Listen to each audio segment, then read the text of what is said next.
أعوذ بالله من الشيطان الرجيم. بسم الله الرحمن الرحيم.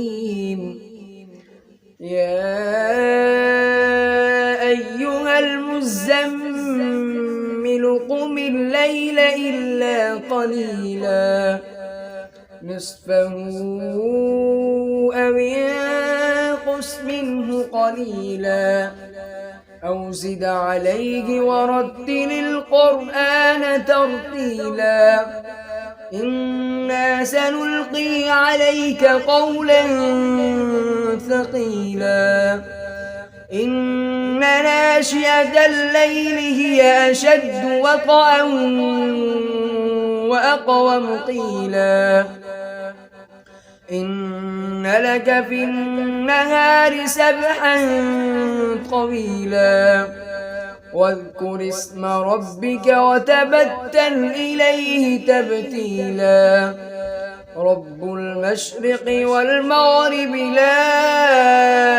إله إلا هو فاتخذه وكيلا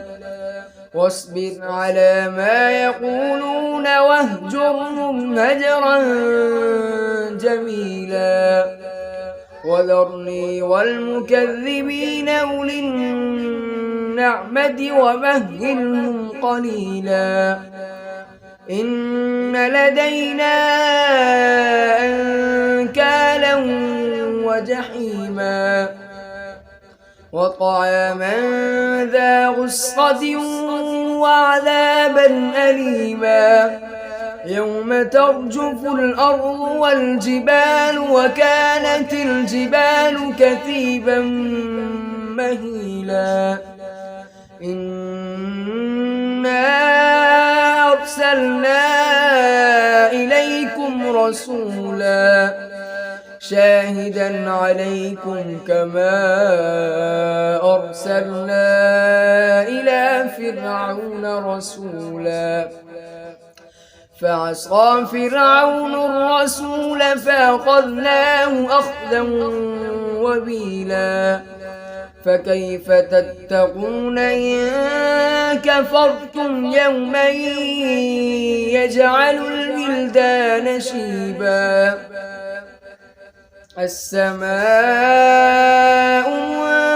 منفطر به كان وعده مفعولا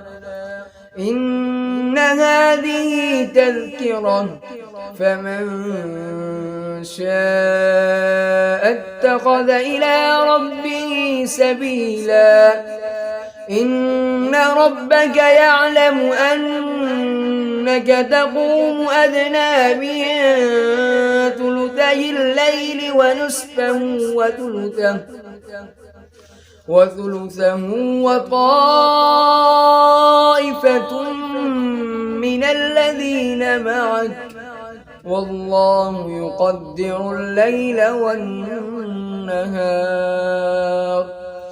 علم أن لن تحصوه فتاب عليكم فاقرؤوا ما تيسر من القرآن علم أن سيكون منكم مرضى وآخرون يضربون في الأرض يبتغون من فضل الله وآخرون يقاتلون في سبيل الله فاقرؤوا ما تيسر منه